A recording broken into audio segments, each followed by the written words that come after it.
Fala pessoal, tudo certo? Sejam bem-vindos a mais um Comex Digital Talk. Comex Digital Talk super especial, dessa vez com o Marco Leão, professor Marco Leão, pós-graduado em finanças em Curitiba, graduado em comércio exterior, aí está no comércio exterior desde 1980 e quanto mesmo? 81. Desde 81, então conhece um pouquinho, passou por todas as mudanças, todos os conceitos que a gente tem hoje. E eu estou muito feliz de trazer o Marco Leão para esse tema, um tema mega específico, um tema muito importante para você que está no comércio exterior, para você que é importador, exportador ou interveniente da cadeia logística, desde os estudantes até os profissionais aí, que já estão há um tempo no mercado. É um tema que todos deveriam prestar bastante atenção, entender um pouquinho desse conceito que o Marco vai trazer e depois, claro, tentar aprofundar com ele. Tem diversas plataformas que vocês conseguem aprofundar com o professor Marco Leão. E claro, os contatos dele, né, no LinkedIn. Pô, o professor Marco é super acessível no LinkedIn, no WhatsApp, nos e-mails, sempre que vocês precisarem.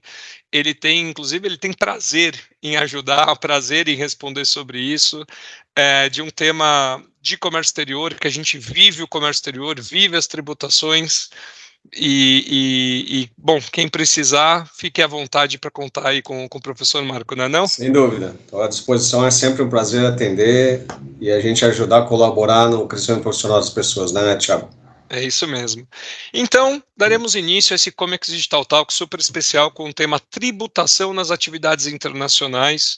A gente resolveu separar aqui, pessoal, a gente vai falar, primeiro a gente vai falar de importação, depois de exportação, depois a gente vai trazendo conceitos ali do tema, e no final a gente vai responder uma pergunta sobre a nova regra tributária que vai entrar, sobre a nova regra fiscal, a guerra fiscal entre os estados, o novo ICMS, essa reforma tributária que está todo mundo apavorado, que não sabe o que vai fazer, apavorado, né? Então a gente vai trazer ali como última pergunta desse Comex Digital Talk, a gente vai abordar esse tema, trazer ali informações para vocês. Então, pessoal, se preparem, pega a caneta, pega o caderno. Comece aí o nosso Comex Digital Talk com a primeira pergunta, tema importação aqui agora, tá bom, pessoal? Marco, fala para mim, quais são os impostos pagos das importações, e depois a gente vai pincelando outras coisas, mas vamos começar com esses impostos pagos nas importações. Claro, é muito importante, principalmente para aquele profissional que está fazendo suas compras, né? Para que ele possa entender como é que funciona a cadeia toda tributária para poder precificar, né, Thiago? São 4 impostos federais, né? Na ordem, sempre em cascata: o imposto de importação, o IPI, o PIS e o COFINS. E ainda de ordem federal existem 2 taxas, né? Que são aquela taxa Siscomer, que é para a utilização do sistema, é um valor pequenininho lá, mas enfim, né? Também é um custo. E a taxa da AFRMM, que é a Associação Adicional de frete para a renovação da mania mercante nos casos marítimos, que é de 8% sobre o valor do frete internacional. Né? E além disso, obviamente, existe o ICMS, né? Que daí, de acordo com cada estado aí, respeitando as alíquotas e os tratamentos, né? Os regimes especiais. É isso mesmo. A AFRMM, conhecida como Marinha Mercante, ou como o Jonas adora falar, AFRIM, não sei porquê, eu acho que ele é o único que já falou AFRIM aqui que eu conheço. Mas ali a gente trouxe essa pincelada, pessoal, para trazer, né, um tema que já foi abordado, inclusive, aqui no Comex Digital Talk. Existem diversos textos do blog da Get sobre quais são os custos e despesas, os impostos pertinentes, mas porque eu precisava fazer essa pergunta, porque vem ali todo o conceito das isenções de impostos das importações, né, que é um tema sempre complexo, um tema que muitos ainda têm uma dificuldade de trazer. Nós aqui da Get, com clientes importadores da Get, o tema isenção nos impostos das importações ainda é um tema relevante, que ele vai procurar com o escritório de contabilidade, procura uma assessoria de comércio exterior, procura aqui um CDT como que a gente está gravando, para saber se ele está fazendo certo. Conta pra gente, Marco, existe algum tipo de isenção de imposto das importações e quais são eles? Sim, existe, é complexo, né? São alguns casos, né? Sobre equipamentos, né? Você pode obter através do benefício do ex-tarifário, né? Que é um pleito que você faz à Secretaria de Comércio Internacional para reduzir o imposto de importação, que geralmente é de 14 e cai para 0. Isso é muito importante, né? E também em relação ao ICMS, usando algum tipo de benefício fiscal de algum estado, né? Essa redução é sempre importante porque os impostos da importação são em cascata, né, Thiago? Então, acho que é interessante as pessoas saberem qual é a estrutura. Você pega lá o valor, a base de toda, a primeira base é o valor aduaneiro, que na realidade é o valor da mercadoria, que é o valor FOB, que o pessoal comumente chama, o valor do frete internacional e o valor do seguro. Essa base forma o valor aduaneiro. Em cima disso incide o primeiro imposto, que é o imposto de importação. Né? Você soma o valor aduaneiro e o imposto de importação, é a segunda base de cálculo para o cálculo do IPI, que é o Imposto de Produtos Industrializados. Né? Ainda sobre o valor aduaneiro, incide o PIS e o COFINS, certo? E você soma o valor aduaneiro, né, o II, o IPI, o PIS, o COFINS, a Marinha Mercante, a taxa Siscomex, sobre tudo isso incide, a Marinha Mercante não, perdão, a taxa Siscomex não a Marinha Mercante. Então, recapitulando, sobre o valor aduaneiro, o imposto de importação, o IPI, o PIS e o COFINS, e mais a taxa Siscomex, sobre isso vai incidir o ICMS, por isso que é o imposto que tem a maior carga, porque ele pega tudo, né? Pega a maior base, vamos assim dizer. É isso mesmo. E lembrando, pessoal, quando esses são os tributos que estão no processo de importação, mas na nota fiscal de entrada de importação, vocês têm que olhar com bastante carinho quais são os custos e despesas que vocês estão adicionando ali. Sim. Né? Existe uma composição diferenciada de nota fiscal de entrada, depois tem outras despesas, depois tem despesas complementares para compor o custo de estoque, caso você seja um importador de mercadorias com finalidade de revenda aqui. Então, atenção a esse tema, tem bastante coisa que a gente já tratou aqui, hoje não é o objetivo perguntar como que faz essa parte fiscal, tá bom? Sim. Mas é uma pincelada importante aqui da GET para vocês, para a composição da nota fiscal, e que é outra, cada coisa é uma coisa, mas existe esse ponto importante para citar. Perfeito, Thiago, perfeito, porque assim, geralmente as traders elas fazem o quê? Elas, quando estão fazendo o processo da nacionalização, fazem a primeira nota, onde estão basicamente esses impostos que nós mencionamos, né? Os federais e o ICMS. Isso. E depois eles fazem uma segunda nota, que somam as despesas complementares, logística, aduaneira, né, despesas de armazém, enfim, todas aquelas que não estão ali, que também vão compor o custo, né? E isso é importante, você tem que ter isso lá na ponta do lápis para que você tenha a sua formação de custo afinada, né? Para poder ver se cabe margem, enfim, qual é a margem que você pode colocar, e etc. Né? Exato, e atenção, porque você pode estar pagando imposto bitributação, né? Porque você está adicionando a nota de entrada algo que já foi pago, você vai depois adicionando a complementar, que é só para composição de custo e fechamento do desembaraço, enfim. Exato. Um tema ali relevante só para a gente trazer aqui esse conceito para vocês. Exato. E quais são as alíquotas dos impostos que eu pago nas importações? Então, as alíquotas, elas também, isso é um outro detalhe muito interessante, né? Nós, por exemplo, usamos para que a gente possa apurar sempre, né? Porque a primeira pergunta sempre do importador, independente se ele está trazendo um equipamento, matéria-prima, um material para revenda, é quanto vai custar. Hein? E essas alíquotas, elas são variáveis por posição fiscal, por NCM. Então, para cada NCM, você tem que consultar lá uma base de dados, a gente consulta da aduaneiras, né? E lá ela vai te dizer qual é a alíquota do II, que é custo puro, é o imposto que você não recupera, independente do seu regime fiscal, qual é a alíquota do IPI, qual é a alíquota do PIS, qual é a alíquota do COFINS e também a alíquota do ICMS. Então, isso varia, os federais varia por produto. E o ICMS geralmente tem padrões, né? Então, a alíquota cheia, 17% ou 18%, em média, né? Quando é a base reduzida, que são equipamentos, 8,8%. Basicamente é isso. E aí, quando aplica os regimes especiais, as alíquotas mudam, né? Diminuem. Diminuem bastante. Exato. E agora que é recente, né, pessoal, a gente está gravando aqui esse Comex Digital Talk que vai para o ar para vocês aqui, né, no final de setembro. A gente está gravando praticamente 3, 4 dias antes de ir para o ar. Uhum. E recentemente teve a notícia lá da importação, o cara importou lá R$4 e teve que pagar tributo de 30 e tantos reais. Sim. Né? Então tem bastante conteúdo sobre isso, está tendo uma discussão, os grupos de WhatsApp estão bombando com essa notícia. Verdade, o pessoal reclamando bastante, porque assim, para aqueles casos, o pessoal está acostumado, né, para esses casos, para esses processos, que a importação mais para pessoa física, né, ou desses dropshipping, daí a alíquota é diferenciada, né? É 60% de imposto de importação e mais ICMS. Mas aí o ICMS, né? Você conhece isso melhor do que eu, né, Thiago? Como tem aquela questão lá por dentro, por fora, se você somar 60, por exemplo, com o ICMS aqui de Santa Catarina, 17 daria 77. Mas no final, por causa daquele cálculo por dentro, essa alíquota vai para 92. Né? Mas isso aconteceu por quê? Porque até $50 não era tributado, E o pessoal também fazia uma malandragem, né? Declarava lá $30 e o negócio era 100. Cara, eu acho que não está errado não, viu? A gente tem que, se é para padronizar, vamos padronizar para todo mundo, né? Senão fica uma concorrência desleal. Desleal. Como meu avô sempre dizia, independente do final, faça o certo, faça o correto, seja justo. Exatamente. Né? Aí você fica tranquilo. Fica tranquilo, dorme tranquilo, né? Perfeito.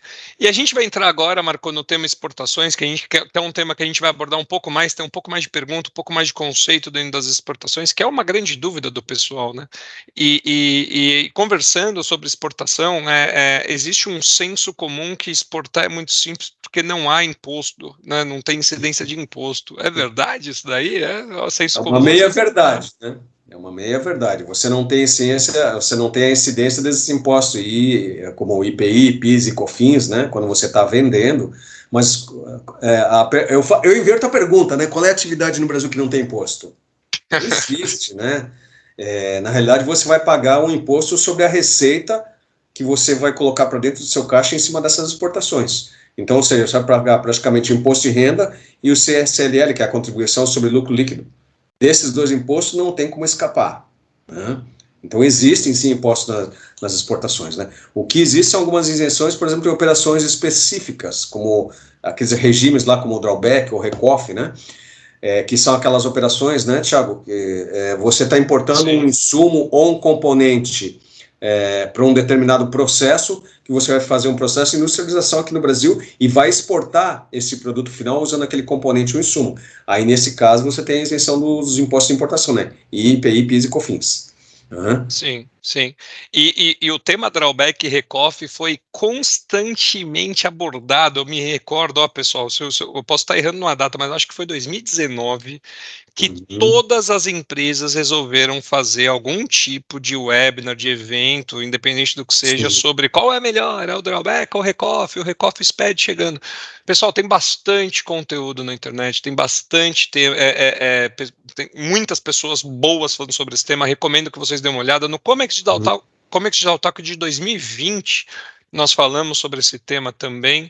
Então, recomendo um Google, né, sobre isso, para vocês entenderem a diferença. A gente não vai ficar abordando aqui o que um ou outro, qual é melhor, mas é só para dar essa pincelada. Claro. E caso você se interesse, caso você queira aprofundar no tema, por favor, procure. Tá? Eu sei que a NSI, né, que é ecomex.com.br, gerou bastante conteúdo sobre esse tema, tá, pessoal? É um tema bem relevante, porque acaba reduzindo o custo, mas você tem que saber também usar essas ferramentas de forma correta, né, Thiago? Exato. Porque, assim, ele é uma ferramenta que ela, como é que eu posso dizer? Ela é declaratória, né? Você tem que comprovar depois que você exportou. E se você não tiver esse controle, dá problema, né? Exato. E como o professor Milton Gatto um dia disse para a gente, o maior erro das empresas é adotar o drawback ou recoff sem um profissional especializado para cuidar conta desses regimes especiais. Aliás, mas eu deixo para eles. Aliás, para qualquer atividade de comércio exterior, até na parte fiscal aí, que é a especialidade de vocês, né? Se você não tiver um profissional que entenda, porque esses processos são muito... tem uma capilaridade muito grande, tipos de operações diferentes, tipos de clientes diferentes. Então, se você não tiver alguém que realmente domine o tema, fica complicado, né? Você expõe a tua empresa a um risco, né? De uma multa, de um problema com a Receita Federal, de forma que você poderia evitar. Com certeza, com certeza. Então, voltando aqui à parte, né, de tributações, das atividades internacionais, a gente descobriu aqui com você que, de fato, nas exportações incidem impostos, né? ISS, CSLL, IR, enfim. Ah, sim, ISS também, desculpa, eu até esqueci de mencionar, que é municipal, né? Exato. E considerando, né, que existem esses impostos, que dica que você dá, Marco, para o exportador, para aquela pessoa que está pensando em exportar, ou para o exportador que já está nesse processo, para a formação desse preço com destino, né, de exportação? Essa é uma pergunta bastante recorrente, né, Thiago? A formação do preço, basicamente, é o que você tem que fazer? O teu custo de produção, né? Isso é básico, óbvio, né? Aí o pessoal costuma tirar esses impostos na saída, né? IPI, PIS e COFINS, ok, está correto, mas você tem que adicionar lá todas as despesas logísticas que vão estar inclusas na cadeia toda de transporte, que vai variar de acordo com o Incoterm que você negociou com o exportador. Né? Se você vai fazer uma exportação ex-works, o cliente vem pegar a mercadoria aqui na sua casa. Então, a logística é dele. Né? Mas, além das despesas logísticas, tem despesas com documentos, certificados de origem, Às vezes despesa bancária, dependendo da forma que você vendeu também, não só o Incoterm, né, a forma de recebimento, você utilizou, por exemplo, um instrumento de garantia como uma carta de crédito, existe um custo da carta de crédito para o banco emitir essa carta de crédito, você vai ter que prever ali também. Então, todas essas despesas adicionais, logísticas, financeiras, né, aduaneiras, dependendo do Incoterm, né, se você vendeu o custo CIF, você vai contratar o frete aqui, então você também tem que prever. Tudo isso tem que estar justamente ali muito bem elencado, para que antes que você passe o preço final lá para o seu cliente, para o seu pretenso cliente, você saiba exatamente o que você está vendendo e como você está cobrando. Né? Porque é normal em qualquer negociação que ele vá dar uma chorada, vai querer um desconto no preço, e aí um erro muito comum que ocorre é que as pessoas dão desconto porque o cara lá fora também é o comercial, né? Ele quer ganhar dinheiro. Tá no papel dele. Ele vai dizer, ele tá no papel dele, ele vai dizer, olha, o câmbio aí tá muito bom agora, o câmbio tá R$5. Então você dá um desconto para mim. Aí algumas empresas dão desconto em moeda estrangeira. A maior mancada que você faz é isso. Que o teu custo vai ser sempre em moeda estrangeira, né? Você tem que ter um parâmetro. Né? E aí depois o dólar dá uma caída, pronto. Você achou que ia ganhar, sei lá, R$100 por unidade e esse 100 vai cair para 70, 80, não sei. Vai depender da variação cambial. Né? Então é muito importante que você tenha isso tudo muito planilhadinho, muito controlado, né, antes de formar o seu preço e passar adiante. Perfeito, perfeito. E a gente falou de alguns regimes especiais, claro, né? E a gente vai abordar aqui quais são os mais utilizados. Então a gente já falou do drawback, do recoff. Qual mais tem, Marco? Tem um regime assim que não é um regime especial, né? Por exemplo, quando você está fazendo promoção comercial para o exterior, que você está expondo numa feira, vai mandar equipamentos para lá, vai mandar material, tudo que você tiver que fazer pagamento da contratação de serviços lá é isento de imposto de renda. Né? Isso é muito interessante para empresas que promovem, né? Tem empresas, por exemplo, que vendem máquinas, equipamentos e tal, vai preparar toda uma feira no exterior, tem um custo. Né? E o imposto de renda é caro, né? Qualquer remessa financeira para o exterior é de 15% a 25%, taxas nominais, né, Thiago? Que na prática isso vira quase 18, 17,647 e 33,333 daquela dízima periódica. Né? Mas em relação às exportações, os regimes especiais basicamente são o recoff e o drawback, justamente que foram criados para incentivar as exportações, né? Ou seja, você diminui a tributação dos produtos importados que você vai agregar ali no processo para poder fazer a exportação. Né? Basicamente, na exportação são esses. Perfeito, perfeito. Pessoal, de novo, eu vou trazer aqui essa dica, dá uma olhada aqui na playlist do Comex Digital Talk de 2020 e 2019, a gente abordou bastante esse tema, dá uma olhada em outras software houses, né? Eu estou trazendo um tema aqui da NSI, a Thomson também fala bastante desse processo, drawback e recoff.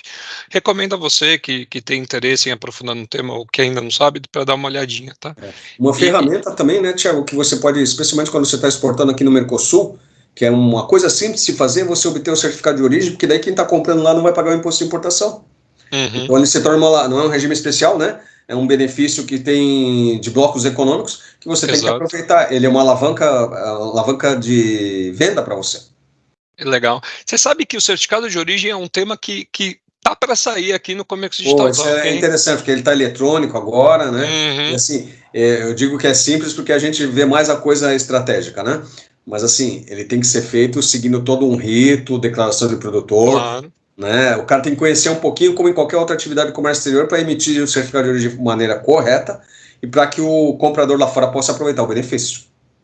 Vou conhecer um pouquinho, você foi bondoso agora, porque o profissional de comércio exterior, o que ele tem que estudar, uma das profissões que mais tem que estar atualizada, pelo amor de Deus, tem que ser tudo. Tudo. O comércio, o executivo do comércio exterior, ele, além de conhecer, ele tem que conhecer a parte comercial, ele tem que conhecer a parte financeira, ele tem que conhecer a parte aduaneira, ele tem que conhecer a parte tributária, ele tem que conhecer a parte logística, e de vez em quando ele tem que ser psicólogo. O cara lá do outro lado tá desmotivado e tal, você tem que, vamos lá. Né? E tem que beber, cara, porque se não beber, eu não sei como aguento. Né? Não, mas essa é a parte gostosa do comércio exterior, porque assim, assim, tantos outros professores, como você próprio mencionou, Milton Gato e tantos outros, né? O comércio exterior é feito de detalhes. Então, geralmente o profissional de comércio exterior, ele é taxado como chato, como cri-cri, como aquele cara que incomoda, mas ele tem que ser assim. Ele tem que ter esse perfil na conferência dos documentos, na elaboração, em tudo, porque ele sabe a consequência de um erro ou um desvio documental, por exemplo, que pode acontecer. Eu já passei por ele em casa, aqui se a gente for começar a falar, eu e outros profissionais, né? Nós fizemos agora recentemente aqui na Associação Comercial, perrengues da importação. Cara, cansa de você ouvir tantos casos, né? Exportação é a mesma coisa. Sim. Né? Porque em geral o que acontece? As empresas falam assim, vamos começar a exportar. Contrata um cara que fala inglês e espanhol, né? Dá um Google e se vira aí. Se vira nos 30, né? Não vai funcionar. Em algum momento vai dar problema. Exatamente. Mas vamos lá, vamos continuar com esse nosso processo de exportação. Sim. Então a gente trouxe aqui algumas dicas tributárias que devem ser observadas, né, na administração de uma exportação e no momento da exportação. Então, para a gente trazer aqui o conceito, o overview geral de tudo que você citou, Marco, vamos retomar. Vamos lá. Então tem o primeiro, certificado de origem Mercosul, vamos falar sobre ele. Perfeito.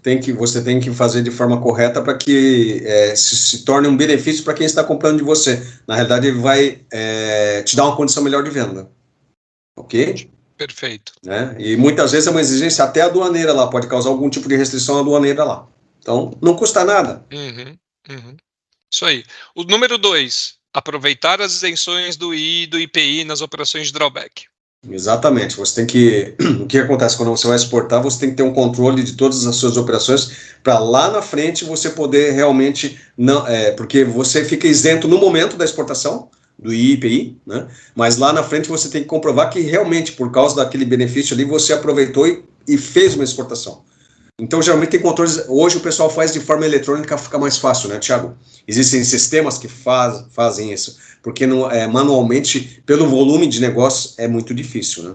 Nós não recomendamos, tá? Eu já tive casos assim de clientes que nos chamaram para resolver esse tipo de problema que estava travado há anos, que eles não conseguiram comprovar e iam ter que recorrer com multa, juros, você imagina. Isso aí. E fica aqui mais uma dica, lembre-se que na nota fiscal de entrada da mercadoria importada tem que ter o número do ato concessório do drawback ali que está sendo utilizada aquela isenção base, suspensão, enfim, aquilo que seja. Perfeito, muito obrigado. É isso aí, é o detalhe, né? É o detalhe que daí você conhece muito melhor o fiscal do que eu, tá aí, ó. Tá vendo? Exato. Tem um campo específico chamado ato concessório, coloca lá, não deixa de pôr, senão você vai ter que até provar que nariz de porco não é tomada, você deixa lá, então controle certinho aí da nota fiscal de entrada. Legal. Fortalecimento da auditoria contábil evitando o recolhimento de impostos, Marco, vamos lá tratar sobre isso. Exatamente, isso é muito importante. Vamos supor que você já organizou toda a sua casa, né? O pessoal já está rodando tudo certinho, o que acontece? Existem receitas transitórias, Thiago, que você recebe, mas aquele dinheiro não é seu. Então, eu vendo o CIF. Quando eu vendo com o Incoterm CIF, isso quer dizer que o importador lá fora pediu para eu cuidar de tudo. Eu cuidei do FOB, do frete internacional, do seguro. Então, ele vai pagar para mim um valor CIF de 100, onde, vamos botar em números, 80 é o valor da mercadoria, 15 é o valor do frete e 5 é do seguro. Esses 20 que eu vou receber com o frete seguro, eu vou receber, vai entrar divisas, vou celebrar uma operação de câmbio, o dinheiro vai entrar no meu caixa, ok. Num determinado momento mais adiante, eu vou ter que pagar o armador e o Instituto de Resseguros, né, que é o responsável pelo recolhimento dos seguros. E aí, esse dinheiro vai sair do meu caixa.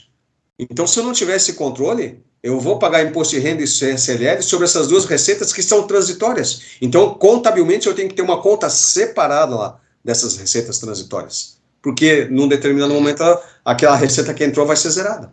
Eu vou pagar. E, inclusive, eu vou pagar com a taxa de câmbio de venda, né? Eu recebo com a taxa de compra e pago com a taxa de venda, né? Quer dizer, tem um gap ali na variação cambial, né? Então, a receita transitória é uma coisa que a gente tem que cuidar para não pagar imposto de renda e CSLL. Essa é uma questão. Quer ver um outro caso que pode acontecer muito, por exemplo, hoje os sistemas são muito integrados. Eu tive um caso na minha vida profissional que foi em relação ao SAP. Fizeram uma configuração errada, Thiago, né? Quando você faz a contabilização no final do mês das suas exportações, existe uma conta que se chama variação cambial. Você vai ter que pegar lá a taxa de câmbio lá do dia que você fez a venda, a taxa de câmbio do final do mês, né, lançar essa variação cambial e recolher o imposto sobre isso. Ok? O que acontece? Só que a lei é bem clara, exportação você apura com a taxa de compra, importação você apura com a taxa de venda. Eu peguei uma ocasião um erro num SAP, que a pessoa era estrangeira, ele configurou com a taxa de venda. Ou seja, A empresa estava pagando a mais sobre essa diferença entre taxa de compra e taxa de venda, imposto de renda e CSLL. E assim, a empresa que exportava 95% do seu faturamento, você imagina quanto ela recolheu a mais de imposto desnecessariamente. É possível recuperar? É possível, mas aí é processo administrativo, cara, dá um trabalho, né? E assim, tem um custo financeiro, o dinheiro já saiu do teu caixa, né? Recuperação tributária é longa, né? Não ache que a partir do momento que você viu que você pagou um imposto a mais, que você vai contratar um escritório especializado em recuperação tributária e que em 6 meses, não é assim que funciona, é longo esse processo, é caro esse processo. E de acordo com o tamanho da empresa, a caixa que essa empresa tem, o potencial que ela tem de segurar essa bucha, verdade, quebra a empresa.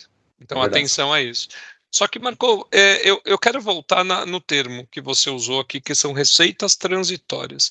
Para aquele ouvinte que está aqui, que ele falou assim, o que esse cara está falando aí de receitas transitórias?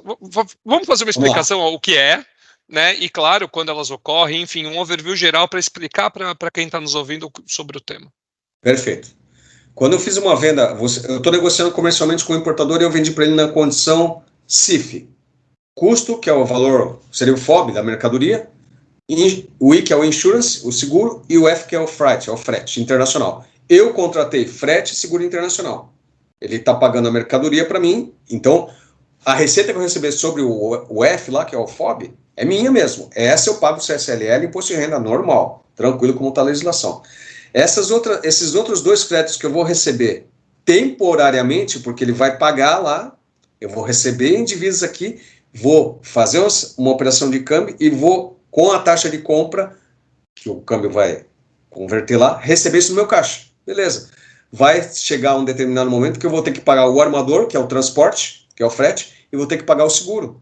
E aí essa receita, que foi transitória, por isso que ela é transitória, esse dinheiro que ficou parado no meu caixa, ele vai sair. Vai estar um débito. Então, eu vou lá no banco, vou fazer 2 operações de câmbio. Uma para remeter financeiramente o pagamento do frete ao exterior, ao armador, e outra do seguro. Portanto, esse dinheiro vai sair do meu caixa, esse dinheiro não é meu. Por isso que eu tenho que evitar de apropriar ela indevidamente, né? Porque, na realidade, não é uma receita minha, é transitória. E essa receita transitória você paga depois da conclusão da operação? Na realidade, é um pagamento de serviços, né? Eu recebi por um serviço contratado, vamos mudar o termo. Eu recebi por 2 serviços contratados, frete seguro, que o meu importador não queria se incomodar. Recebi esse dinheiro, contratei os prestadores de serviços no exterior e tenho que pagá-los. Então, eu recebo do importador em divisas, em moeda estrangeira, euro, dólar, enfim, né? E depois eu vou fazer esse pagamento também em moeda estrangeira com esse recurso que eu recebi do importador. Um exemplo, então, por exemplo, de uma receita transitória é a comissão do agente de carga lá no exterior. Exatamente, é o trabalho dele. Outra receita transitória também, né, que é importante, isso é a comissão de agente do representante. Ou seja, eu tenho um representante que é o cara que vende os meus produtos lá fora, ok? Em alguns casos, eu recebo essa receita embutida no preço da mercadoria. E depois eu também vou ter que tirar uma parte dessa receita, vamos supor que seja 10%, e pagar para o meu agente no exterior. É a mesma coisa, vou ter que fazer eu recebi em moeda estrangeira, esse dinheiro entrou no meu caixa, mas esse dinheiro não é meu, ele é do meu representante, que é um prestador de serviço no exterior. Eu vou ter que fazer um câmbio financeiro, vai sair dinheiro no meu caixa para eu pagar o serviço desse representante no exterior. É a mesma coisa. Ou seja, em geral, essas receitas transitórias, né, Thiago, são serviços que a gente contrata no exterior. Perfeito. Né? Mas que a gente recebe dependendo do Incoterm que foi negociado com o fornecedor. Tá compreendido, muito bem explicado. Ficou mais claro? Ficou. E para você que está aqui nos vendo aqui ao vivo, lembre-se que você pode revisitar depois, voltar, pegar toda a explicação do Marco de novo, tá bom? Sobre a receita transitória. Então você disse que você paga de fato o imposto sobre essas receitas transitórias, né? Quais são eles? Então, o mesmo imposto sobre a importação, CSLL é imposto de renda, mas sobre frete internacional, seguro e comissão, não é paga o imposto. Toda vez que eu vou fazer uma remessa de câmbio para o exterior, eu pago imposto de renda, EIOF. Né? As alíquotas variam, mas o imposto de renda é de 15% a 25% e o EIOF de 0,38% até 5,38%. Mas nos casos que eu estou pagando a comissão do meu agente no exterior, que eu estou pagando um frete internacional de uma exportação que eu realizei e contratei o armador lá fora, né, o agente de carga, né, ou de um seguro, aí não incide esses impostos. Qualquer outro tipo de remessas ao exterior, pagamento de juros sobre financiamento, pagamento de empréstimos, pagamento de serviços que não estão ligados ao processo comercial de exportação e importação, pagamento de consultoria, sobre qualquer outro tipo de remessa, incide sempre imposto de renda e IOF. Perfeito. Então, para a gente fazer um bem bolado disso tudo e terminar esse tema sobre receitas transitórias e os pagamentos, claro, deles, vamos repetir. Quais são, né, com exemplos ali, né, obviamente que a gente não vai fazer uma listagem geral, mas exemplos claros de quais remessas financeiras de divisas ao exterior são tributadas e não são tributadas? Todas aquelas que são de serviços ou de financiamento, financeiras, investimentos, ligados à parte de serviços ou financeiras, que não estão vinculadas ao processo de exportação. Essas não são tributadas. Essas são tributadas. Perfeito. Então, coluna 1, são tributadas. Isso. A gente tem aqui... Fiz um financiamento de um equipamento com um banco estrangeiro. Pago para mês a mês ou semestralmente, pago para ele lá uma parte do equipamento e os juros sobre... Essa remessa vai incluir imposto de renda e IOF. Perfeito. Contratei um serviço de consultoria no exterior que não esteja ligado à minha exportação. Sobre essa remessa, sobre esse honorário do cara lá, vou pagar o imposto de renda e IOF. Perfeito, perfeito. E Marco, conta pra gente, porque tem um lugar, né, que o pessoal pode ir, tem um curso que você está oferecendo, claro, sobre tributações internacionais, não é isso? Sim, sim. Eu criei um curso assim mais simplificado, né, na plataforma Hotmart, onde você pode ir lá pesquisar, o nome do curso é Tributação nas Atividades Internacionais, onde ele detalha lá tanto nas importações, quanto nas exportações e quanto também nas operações financeiras. Tá? Justamente essa que o Thiago está partilhando aí na tela, né? Tá aqui, pessoal, fiquem para aqueles que quiserem aprofundar sobre o tema, é do professor Marco Leão. A gente vai colocar o link aqui no chat para vocês, tá? Também está na descrição do vídeo o link para quem desejar. E fiquem super à vontade para vir, olhar, ver se faz sentido para você, conversar um pouco com o Marco. Depois dá uma olhadinha no Instagram do Marco. O Marco ele fez uma live sobre esse tema mega completa, super explicativa, legal. Que faz sentido, foi bem legal, tá? Para você que quer aprofundar no tema, acessa lá. Qual que é o arroba mesmo do teu Instagram? Marco Leão Comex.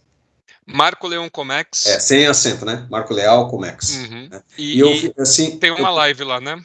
Tem. Eu procurei fazer assim, com a experiência que a gente tem, né, Thiago? Eu procurei fazer assim de uma forma bem didática. Então, na plataforma Hotmart você vai ter lá uma apostila com 24 ou 25 páginas com toda a parte teórica. Né? Você vai ter a apresentação dos slides que eu uso quando eu estou expondo, né? E eu fiz uma videoaula. Essa ficou um negócio interessante, que essa videoaula daí foi feita de que forma?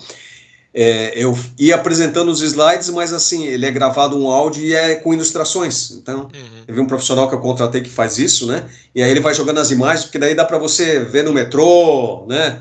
Vai escutando ali e assistindo, porque daí são 3 canais, né? Você tem a apostila física, você tem os slides, e a videoaula ficou mais interessante ainda, porque você escuta a palestra que eu estou dando e vai vendo ali, né? Todas as imagens, né? Os detalhes ali dos impostos. Um negócio interessante.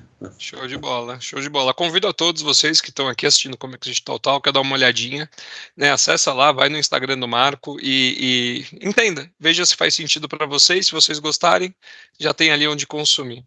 E Marco, pode falar. Perdão, Thiago, é importante você entender isso por causa da reforma tributária, né? E tem um aspecto que a gente abordou assim muito superficialmente aqui, mas que está lá um pouquinho mais detalhado, é a questão dos regimes especiais da guerra fiscal, né? Que você domina bem esse tema, né? Na realidade, essa guerra fiscal foi uma discussão que começou lá em 1976 e acabou em 2021, levou 45 anos, né? Mais tempo do que o Thiago tem de vida para solucionar aí o problema, né? E quem achar que 45 anos não é 3 vezes mais do que eu tenho tempo de vida aqui, tá errado, hein? Aqui eu tô. Marco, eu queria entrar nesse tema, porque eu prometi para todo mundo que a gente ia falar sobre a reforma tributária, sobre a guerra fiscal, sobre o ICMS. Então, como prometido, né, e formulando aqui a pergunta para todo mundo ficar de olho agora, prestem atenção no que o Marco vai falar, pessoal, para vocês chegarem um pouco, a guerra do fiscal do ICMS continuará vigente caso aprovada a reforma tributária? Conta pra gente. Vamos lá, vamos contextualizar primeiro. Isso nasceu porque os estados estavam perdendo a arrecadação, e aí quem convalida tudo isso é o CONFAS, né, Thiago? E ao longo de todo esse tempo, lá em 2021, jogaram a pá de cal e acabou o negócio. Depois teve mais alguma emoção ali em 2022, mas foi superado. Na realidade, ele reduz a alíquota do ICMS padrão de 18% ou 17% para 4% ou 1,4%, depende do estado. Aqui em Santa Catarina reduz 92%, o Espírito Santo também, né? E isso reduz bastante o custo das importações. Esse convênio, esse acerto que foi feito entre os estados com o CONFAS, que é um órgão federal, determinou já em 2017 que todos os estados que cumprissem as exigências da atualização dessas legislações, que foi a Lei Complementar 160/2017, continuariam vigentes até 2025, e depois ela foi prorrogada por mais 8 anos, né, ficando até 31 de dezembro de 2032. Então, não vai mudar o período que esse tipo de instrumento vai ficar vigorando. Ou seja, as empresas vão continuar pagando menos, vai tirar menos dinheiro do seu caixa. Você imagina, pega aqui o exemplo de Santa Catarina, né? Se eu trouxer por São Paulo, pago 18%, sem nenhum regime. Se eu trouxer por aqui, pago 1,4%. Como nós dissemos para vocês ali que o ICMS é o imposto com a maior carga, você imagina o impacto disso no caixa de uma empresa, Thiago, é absurdo. Por isso que deu esse movimento todo para cá, para o Espírito Santo, enfim, né? Por isso que o Estado cresceu tanto. É absurdo. Só um adendo. Sim. O Estado cresceu tanto que o Marco fez uma live com a gente só falando do potencial de Santa Catarina. Dá uma olhada lá nas playlists do Comics Digital Talk, que tá maravilhoso esse conteúdo que ele gravou lá. E depois eu tive a oportunidade de repetir esse mesmo tema no Meeting Comics em 2022, foi bastante interessante, muito bem aproveitado pelo pessoal, sala cheia, graças a Deus, porque é um tema que realmente é estratégico. Sim. Né? A única coisa que pode mudar se passar essa PEC 45 em 2019 é em relação ao crédito. Parece, o que está determinado é que vai haver uma redução gradativa da alíquota do crédito. Não se sabe ainda quanto.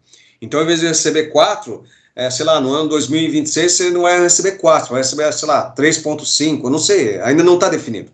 Mas em relação aos débitos, está tudo tranquilo, vai manter como está. Tá? Então, até 31 de dezembro de 2032, ainda está vigente.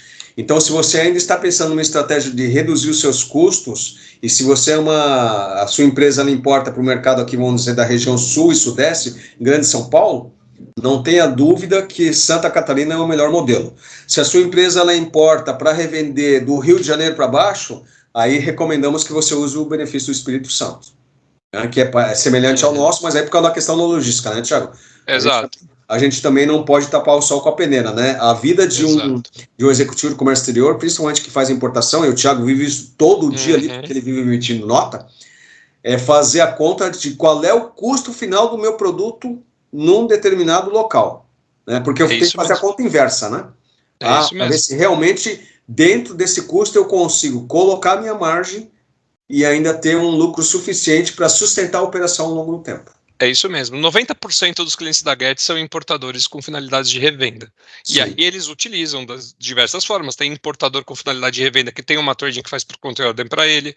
Tem importador com finalidade de revenda que faz por encomenda, por questões ali dele, que ele prefere fazer. E tem importação própria. Independente do cenário, o que vale, pessoal, no fundo, de toda essa viabilidade, que a gente chama de viabilidade da importação, que a gente tentou colocar ali, que é o custo de mercadoria importada, o CMI, que é o quê? É ser importado. E agora? Vamos compor o custo de mercadoria vendida, que é as questões operacionais, exatamente. Enfim. E aí você... É muito importante. E aí você chega em situações assim, né? A gente sempre está aprendendo, né, Thiago? Só para partilhar com você, você já deve ter vivido isso também. Eu tenho um cliente aqui que ele importa pneus, e aí o produto dele já caiu, mas tinha substituição tributária, né? E como ele ia fazer a importação por conta e ordem conosco, ia fazer a redução do ICMS, mas ele teria que recolher a ST antecipadamente. E aí a gente avisou ele formalmente, olha, você tem que ir lá no estado, pegar um regime adicional do subsídio tributário para você não pagar na entrada o ICMS, a diferença, né, perdão, da ST, né? E o cliente acabou não fazendo. Rapaz, aí aquela ali eu aprendi uma lição, viu, Thiago? Sabe por quê? Aí eu liguei, né, fulano, lembra, a gente conversou, formalizou por e-mail há alguns anos atrás para você pedir o regime de substituto tributário por causa do teu produto específico, você não tem que pagar a substituição tributária na entrada do produto. E ela falou, Marco, você está muito preocupado. Aí eu não entendi, né? Eu falei, mas por quê? Ela falou, no meu caso, como eu tenho caixa, eu prefiro pagar a ST sobre a entrada do que pagar na saída, porque aí eu vou pagar muito menos. Você vê, né? Mas a minha preocupação é sair de caixa dele, né? Exato. Então, como em tudo no comércio exterior, né, Thiago, e principalmente na parte fiscal aí, que essa então é muito ampla, você tem que estudar no detalhe. Exatamente. Né? No Pessoal, detalhe. Exato. Quando a gente fala que existe o pré-custo da importação, que a gente chama de viabilidade da importação, ou simulação de importação, ou pedido de computacional, usem o termo que vocês desejarem. Qual que é a finalidade de você fazer esse estudo, por onde vai importar, para onde vai vender, enfim? Porque você tem que saber quanto que você vai pagar para trazer essa mercadoria e quanto você vai pagar para vender essa mercadoria. Exatamente. Senão de nada adianta. Se está sendo competitivo, não está sendo competitivo, cadê essa análise? Né? E eu peço para os importadores que nos escutem, parem de preguiça em relação a isso, porque aqui está o centro do teu negócio. Não, é que eu já tenho um fornecedor próprio, eu sempre importo dele, o produto está virando. Ok, mas você pode melhorar? Se pode melhorar, você tem que saber, você tem que fazer essa análise, saber como que está sendo essa importação. Às vezes você tem gaps ali que você não está vendo. E para novos importadores, saiam da planilha de simulação de custo de importação. E detalhe, né, Thiago? Lá no curso vai ter eu vou mencionar isso, né? Então hoje é tudo dar o Google, né? É tudo muito fácil hoje, né? Aí você vai fazer uma simulação, inclusive eu coloquei um exemplo lá, uma simulação de uma importação usando o site da Receita Federal. Bacana, né? Prático, né? Só tem um detalhe. Lá ele não inclui o ICMS, não inclui marinha mercante, não inclui taxas de comércio. Cara, eu fiz no exemplo que eu fiz lá, usando uma NCM, deu uma diferença de 40% a mais. Então você imagina se o cara baseou todo o negócio dele usando aquela planilha que está lá no site da Receita Federal. Cara, vai tomar um prejuízo, às vezes pode quebrar a empresa. Eu já peguei importador que estava fazendo o custo da importação com diversos itens, ele fazia o rateio dividido pelo número de itens. Então ele falou assim, essa importação vai me custar 10, eu vou dividir aqui, eu tenho 5 itens, eu divido 10 por 5. Eu falei, você não pode fazer isso, cara. Nossa. São quantidades distintas, tem que trazer aqui, você tem que fazer esse estudo, você tem que ter o custo final da mercadoria importada. Sim. E lembra que é só o custo da mercadoria importada. Você tem os impostos que incidem na saída e você tem o custo operacional. Né? Gente, pode parecer besteira o que eu estou falando aqui, ou muito básico, mas existe. Né? Lembrem-se de tudo que a gente viveu de 2020 até aqui, lembrem-se de quantos importadores colocaram ali o seu futuro, quantos importadores iniciaram as operações e nem sempre com esse conhecimento. Né? Então a missão de uma software house não é só vender software, a missão de uma software house é contestar o que está sendo feito e mostrar que existem caminhos. Vira uma auditoria, né, Thiago? Exato, é uma consultoria. Que é muito importante, né? É muito importante porque às vezes, enquanto você pega, dá tempo de corrigir, né? Entendeu? Quanta diferença de imposto na nota fiscal de entrada e de saída que não fez a parametrização correta, que colocou esse ICMS equivocado, que está ali, né, fazendo tributação errada, falou assim, cara, mas tá zerado o que você está tendo aqui, enfim, a gente pega bastante coisa. Por isso que não é tão simples, não é só vender o software, é toda a consultoria e toda a prestação de serviço por trás. Da mesma forma, quem está conduzindo uma importação, uma exportação, é a mesma coisa, é o detalhe, né? É o detalhe. Pessoal, e chegamos ao fim aqui, eu prometi que a gente ia falar sobre guerra fiscal, até falamos um pouquinho mais aqui de outros assuntos pertinentes, mas eu estou muito agradecido de ter o Marco aqui conosco mais uma vez. Marco, obrigado pelo teu tempo, por ter cedido aí um espacinho. O prazer é nosso, Thiago. O prazer é nosso, né, em contribuir com vocês, que vocês também contribuem com esses eventos, né, porque, cara, uma coisa que eu aprendi ao longo da minha vida, né, que assim, a única coisa que as pessoas não podem levar de você é o seu conhecimento. Então a gente tem que investir nisso. Não interessa se é num livro, se é num webinário, mas você tem que investir nisso, principalmente na área de comércio exterior, porque o mundo está globalizado, né? Você imagina eu que fiz faculdade lá na década de 80, estava começando, engatinhando, né? Hoje, cara, praticamente tudo que a gente tem vem de qualquer parte do planeta, né? Então, cara, a gente tem que estar preparado, né? É isso mesmo. Principalmente para que a gente não tenha prejuízo. É isso mesmo. Marco, obrigado de coração por ter cedido um tempinho para trazer conteúdo aqui para a gente. Quem quiser se aprofundar, demos todas as dicas. E claro, chame o Marco, de novo, repito, ele é super aberto para falar com vocês. E o Comex Digital Talk, então, fica por aqui. Obrigado pela sua participação. Não deixe de deixar o like, o joinha, compartilha com o amigo. Olhe os outros eventos que nós fizemos esse ano. Tivemos já alguns eventos extremamente interessantes. Fizemos um só de nota fiscal, de venda, de marketing. Falamos de Customer Success. Então, Comex Digital Talk trazendo aí quando dá um tema super relevante para vocês. E o próximo, quem será? Eu, Cauã, Nassari? Não sei, mas estará alguém aqui para trazer um conteúdo para vocês. Você viu que eu só errei do finalzinho, então faz parte, esse vai ser importante. Obrigado, pessoal. Boa noite. Thiago. Obrigado pela oportunidade, viu? Até mais.